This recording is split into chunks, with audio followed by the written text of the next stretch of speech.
다음 기사 읽어보겠습니다. 두 번째 기사입니다. 기사부터 읽어보겠습니다. 지난해 5월 부산 동아대학교 캠퍼스에서 그 미술학과 손윤욱 교수가 여학생을 성추행했다는 내용의 대자보가 붙었습니다. 이때 성추행을 직접 목격했다고 밝힌 가짜 대자보는 결국 손 교수를 죽음으로 내몰았고, 당시 가짜 대자보를 썼던 A씨는 그 명예훼손 혐의로 검찰에 기소돼 지난 20일 그 징역 8개월의 징역 실형을 선고받았습니다.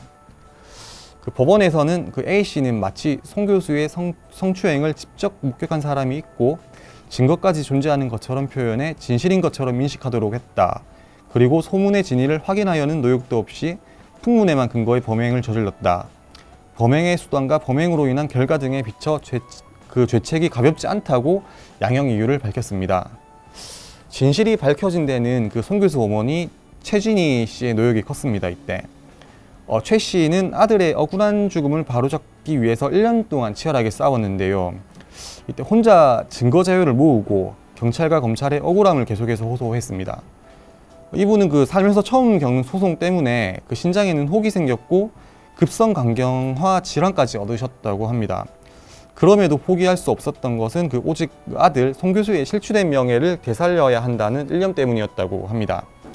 그 손 교수 어머니는 반성은커녕 잘못을 끝까지 부인하는 A씨를 보면서 그 아들을 위해서라도 이 힘든 싸움을 꼭 이기고 싶었다고 말씀하셨습니다.